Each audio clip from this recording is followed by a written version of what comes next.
Shift happens, sometimes by choice, sometimes by circumstance. And when it does, you have two options. You can either cling to the life you've outgrown or step into the version of you that knows she's meant for more. I'm Gia Lacqua, trauma-informed empowerment coach and founder of Radical Prioritization. Welcome to What the Shift, the podcast for women who've outgrown the life they've built and are ready to create one that finally fits. Here we get real about the shifts that change everything: identity shifts, career pivots, relationship resets, mindset breakthroughs, and learning how to finally release what's holding you back. You don't have to have it all figured out. Just be ready for what's next. It's time to shift. If you feel like life is shifting, you're in the right place. I'm Gia Lacqua, and this is What the Shift. Today, I am so excited to introduce you to Kim Rogne. Kim is a high-energy keynote speaker, business coach, and #1 bestselling author who helps high-achieving women in leadership teams thrive without burnout.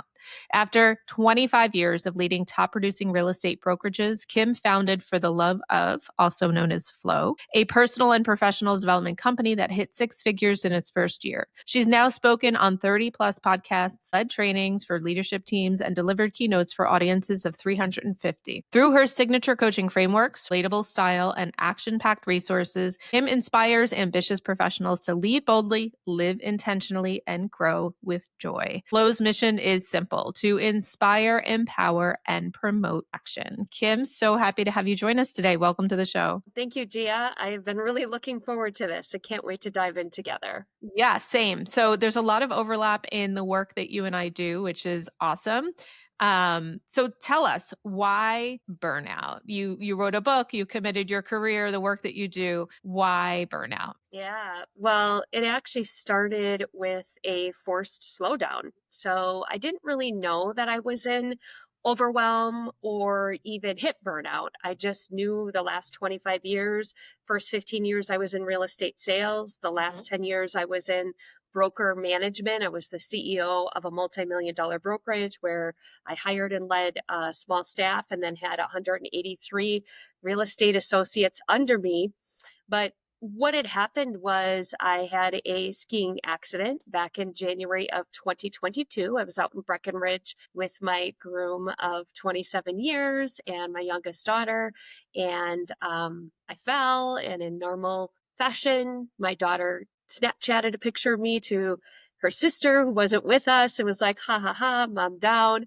But I actually wasn't getting back up. And so I ended up breaking my tibia, my fibia, and shattering my ankle, and ended up leaving with, a whole lot of hardware in my leg, and, was basically bedridden for like 10 weeks, right, in the healing process. And so during that time is when I think, really honestly, I had that truly had that much time to myself in the last 25 years. And that's when I was very internal. I was reflecting. I was thinking, okay, what do I want to do with the second half of my best life? I was also knocking on the door of 50 at that time, soon to be a full empty nester. And just your brain just goes to all these places of, what do I really want with my life, given my experience and what I'm really good at and what I have a passion for? And that's how it all happened. And so by the end of that year in 2022, in November, I gave a notice to the investors of the brokerage. I gave a 2-month notice. And I just said, I'm going to go and start my own business. I didn't quite know what I was going to do, but I just knew I could figure it out. And that's what led me to For the Love Of. Wow, that's an incredible story. So it was a forced slowdown, and I think I can certainly relate. I think many others who've been through some experience similar, life has a way of forcing us to slow down when we're not listening to the early warning signs, right? So true.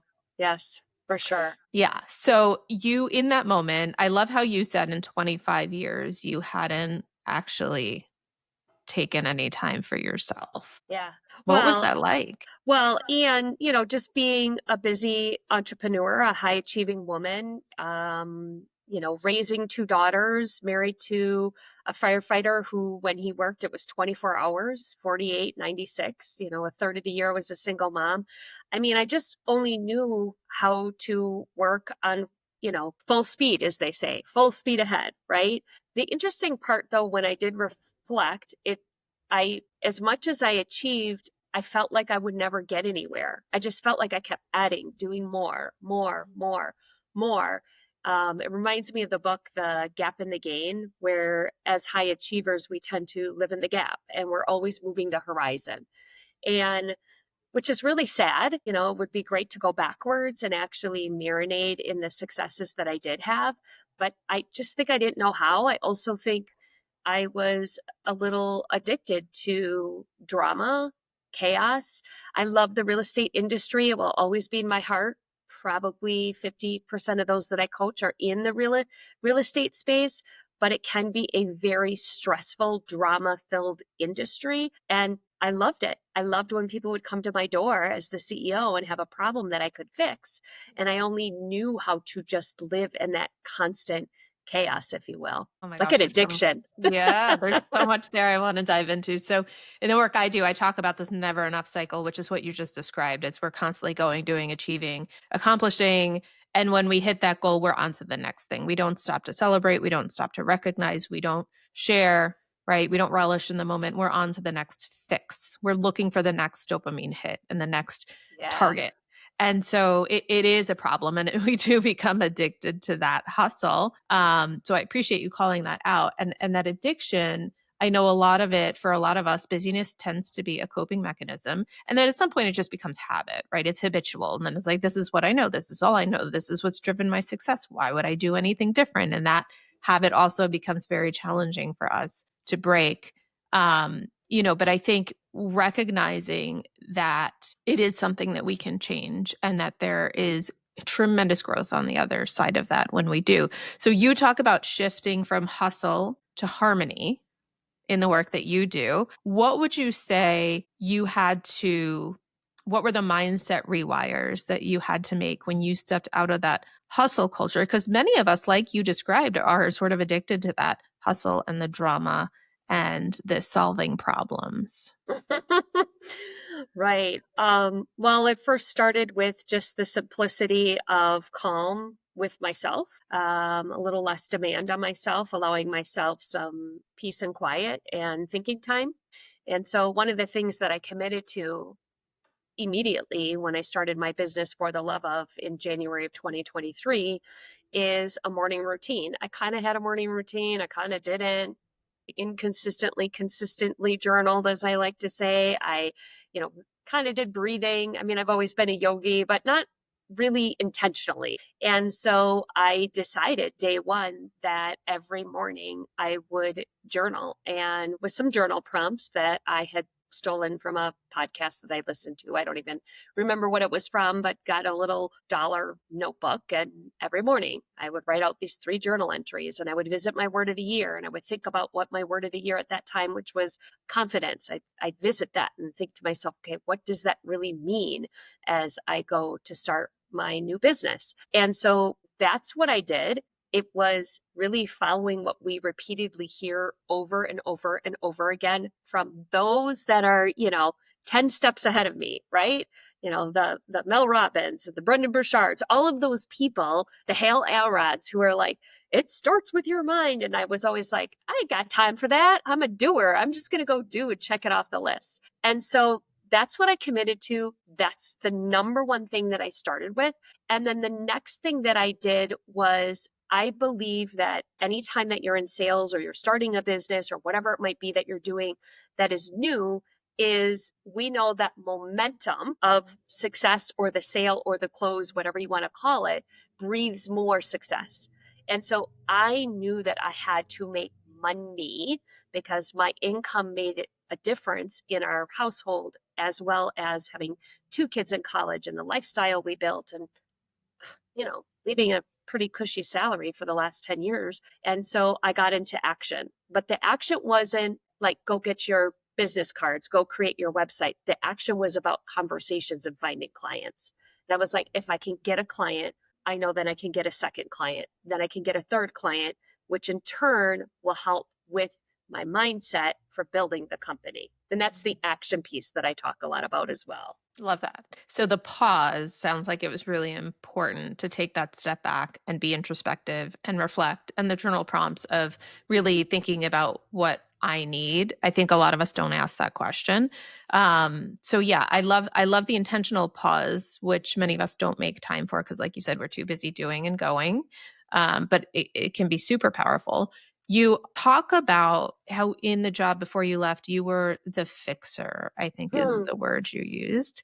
I would love to dive into that a little bit more because I think unknowingly many of us fall into one of those roles, fixer, rescuer type of role. I would love from your perspective and experience, what would you say that role gave you and what did it take away from you? That's so good. Oh, you're a good girl. Okay, so I would say what it gave me is what you even mentioned, a little bit of the unhealthy dopamine. And it would almost be like I would walk around to try to fix. Whether you want it to be fixed or not, I would be like, Yeah. I have a solution for Yeah. you. You know, my number one strength and the finders is learner, but I can learn new concepts, new thoughts, new systems, read a book, listen to a podcast on two speed and, you know, take all that information in at a very, very high level. But then I want to like give it to people whether they want it or not. And so that could be a problem.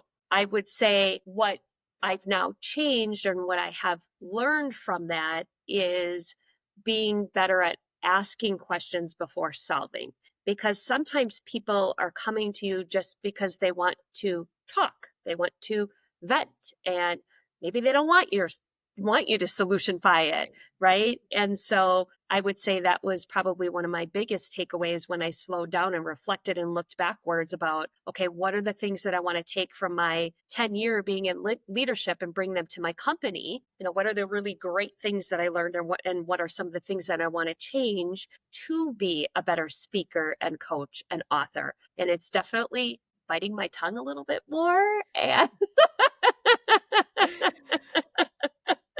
and asking a question before like solving and being like, hey, if you read this book, it'll solve everything. Yeah. Yeah, I love that. And thank you for sharing that. I think, like I said, many of us fall into those roles whether we realize it or not. And it becomes part of our identity. It becomes part of who we are, how we see ourselves, how we see our role and our value in the world.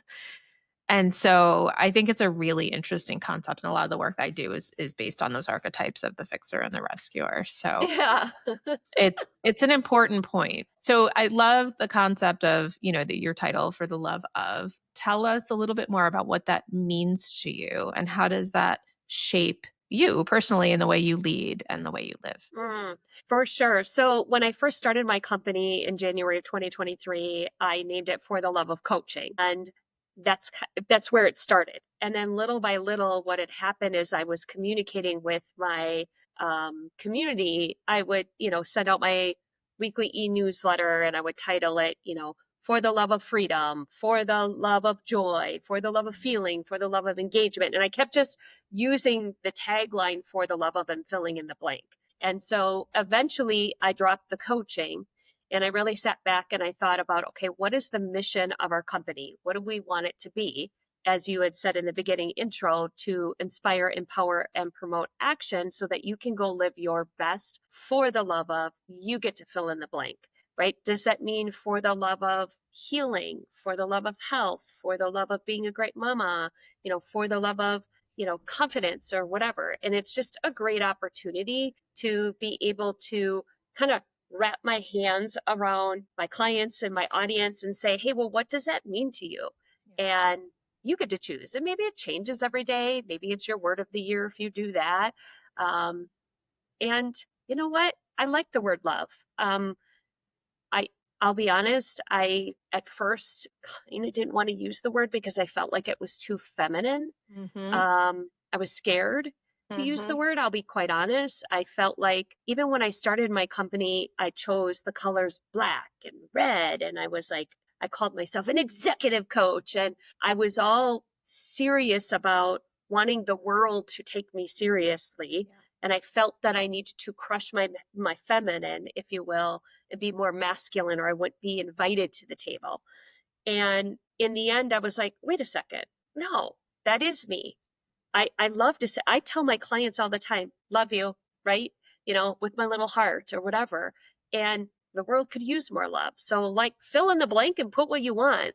But it took me a moment. I'm not going to lie. It was an evolution of kind of really stepping back and owning who I am without comparison.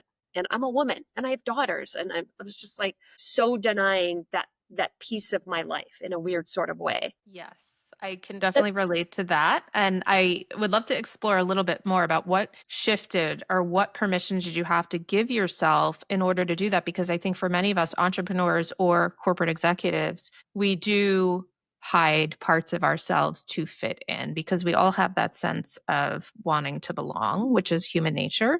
And in the corporate world, and even as an entrepreneur, it's like, how do we fit the mold? How do we make sure that people will like us, that we're Mm, acceptable?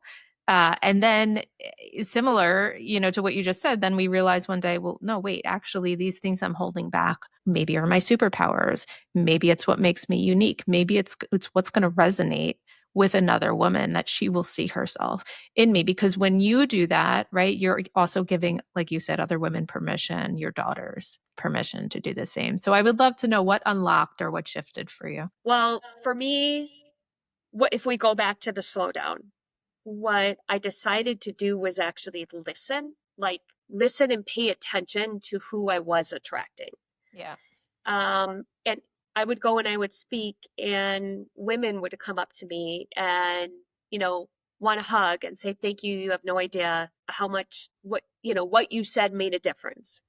And then they would share their story, right? Like, I'm going through divorce and this is really hard for me and I'm raising my kids and so on and so on.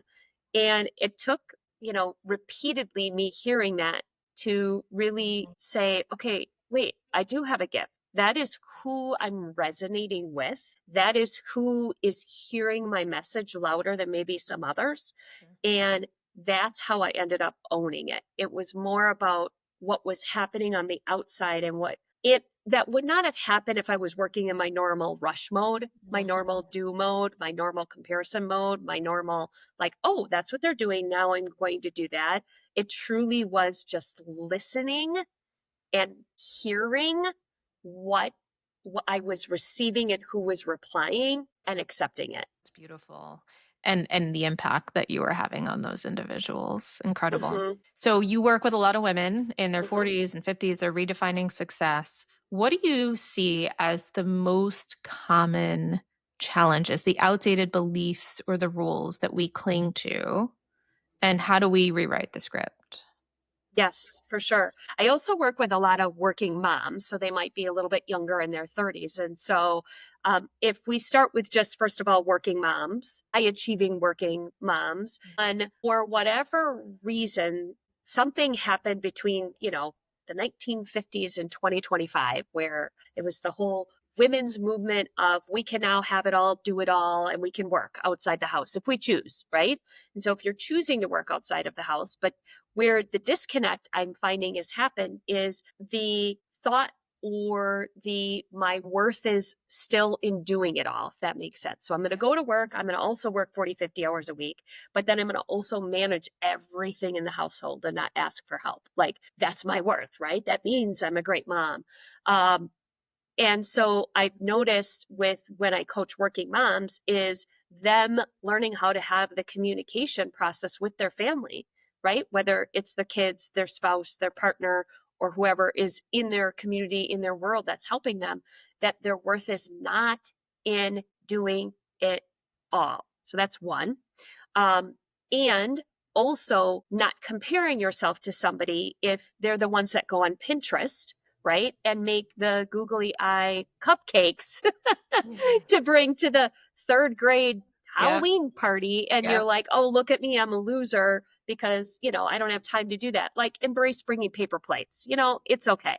And so it's also not comparing. And then for the next stage, if we think about as we continue to age on this glorious earth and have the opportunity to do whatever we want to do and embrace our talents, is we go through these seasons, we go through these phases. Like, I'm not the same person I was when I was 30, right? Um, and it's really just understanding that I can get up in the morning and I can have 2.5 hours, I have 2.5 hours ish every morning to myself. where I choose to do what I do, whether it's journaling, whether it's going to yoga, whether it's working out, whether it's, doing my affirmations, whether it's looking out my window and just being grateful, right?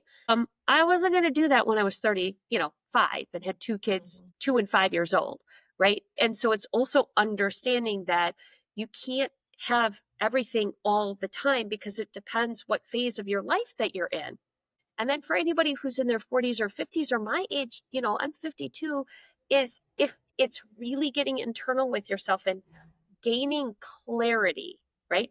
We cannot gain clarity on what we want unless we actually take the time to ask ourselves the deep questions without judgment to go figure out what that is. Absolutely. That is such great advice. I love the way you just said that. I mean, it is so important that we stop and ask ourselves those questions and that we um take the time to reflect. I think that's beautifully stated. Yeah. And I'm still figuring it out. I'll be honest, I have moments, right? I'm on year 3 and I vacillate. Like there's some Yeah. moments where I'm like, oh, just stay where you're at, right? Like this is really good. Oh no, wait, hire somebody else and Yeah. let's go blow it up. Like I'm still trying to figure out my place and what I want to do as I build, freedom into my business. Sure. Sure. Yeah. No, and it makes sense because we're constantly looking to self-improve, and just how can we Yeah. be the best? How can we do the best? How can we serve? So some of that is human nature and embracing that, is important as well. What would you say are the biggest lies that high achieving women believe about success? What do we have to dismantle? Balance, the word balance comes up a lot. Yeah. I I think though high achieving women don't even actually realize when they're in balance, if that makes sense. So for example, we'll just say feeling, right? We'll use the word feeling. Like when you're actually having dinner at the dinner table with your family, are you taking a moment to feel, right? The energy, the connectedness to understand that that is balance. We're living really big lives. We're moving a million miles an hour. But honestly, I think the myth is I don't have balance, but at the same time, I don't think high achieving women even know when they're in it, right? Like, do you even know when you decide to go to lunch with maybe your girlfriends, right? And even if it's only once a month, that's balance. Or you decide to go take a 10-minute walk in the middle of your day to breathe some fresh air and maybe recalibrate your day. Or maybe you decide to put your desk, standing so that you can move your body a little bit more. But you don't even realize you're in balance because for some reason you're not taking a moment to be fully engaged and feel it. And so that's what I talk a lot about when I'm coaching high achieving women. Like, well, what does balance really mean to you? Right? What do you think it looks like? What do you think it feels like? And then we'll kind of reflect back and we'll look at their calendar and I'll be like, but you were in that. Like you were in New York last weekend. I had a client who was in New York last weekend. She has 3 kids and she took her oldest, her 10-year-old, with her husband to New York. I just love that they did that. I'm like, oh, that's so amazing that you did that. I'm like, that's balance. That's what it is. And so it's really pointing it out because I think more people are living in balance but don't realize it. That's one. And then if it's not on your schedule, it doesn't exist, right? It's Mhm. like if that trip to New York wasn't on your schedule, then that's the problem. Your date night once a month, your girlfriends, whatever it is that you need, maybe your solace, maybe your peaceful time, right? It's really understanding what you need in order to feel that balance. Yeah, it's a great point. So recognizing and appreciating those moments where are actually living, that balance moment. Yeah. Yeah, it's a great point. Uh, this is such a great conversation. Kim, I was curious, what advice would you give to the woman who's listening, who is feeling in that chronic burnout cycle? What is one step she can take today to start to focus on more intentional living? Keep it really small, really simple. We talked about a lot of things. And one would be either daily and one might be more regular or more, long term. But let's keep it simple. Let's just talk daily. Let's let's talk about the 10 minutes, right? You go and you look at your calendar and you have no white space during your day. You have meeting and podcast interview and a coaching session. And I'm rattling off your schedule probably, Gia. You know what I mean? Like, and I even have this, I'm noticing that I've stacked too much recently. I notice this. And sometimes it's just the tiny little 10 minutes, the tiny little, here's one for you. Having lunch not at your desk, right? For 20 minutes with no phone. Or like I said, the 10-minute walks. It's amazing how just sticking your face in the sunshine can make a difference. And so I picked just tiny, tiny little moments. We also know as we get older, that helps with your cortisol levels. Like there's so many of these tiny little things that we could do hormonally. Like, well, not pretend, ladies. We got like a whole lot of goodness going on after the age of 40. So sometimes we're thinking it has to be so major. Like, I've got to go on this yoga retreat. Yeah, that's great and all.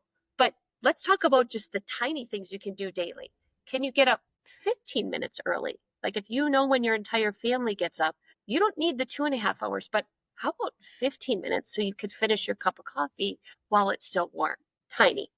I love that because that's how you build habit, but it also it's doable. I know a lot of times we think, oh, I don't have 10 minutes. You can make 10 minutes, right? Yeah. And what do you want to do with that time that will fuel you, that will Right. replenish you, that will energize you?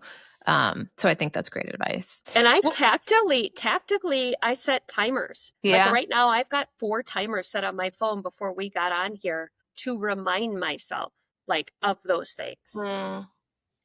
So Yeah. So use technology to help you in that. yeah. Yeah. Great point.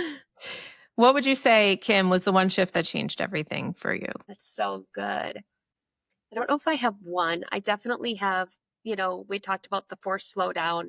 When that happened, he decided to pull out every single assessment I had ever taken. So my DISC assessment, my Enneagram, my strength finders, right? I even like found some other ones. Like I found one on Dave Ramsey and I was like, where can I go find out what animal spirit I am?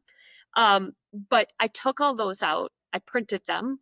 I put them in a binder and I read them. I Netflixed myself, whatever you want to call it, because we can do all those assessments and just skim, right? We don't actually read the words. We don't process the words.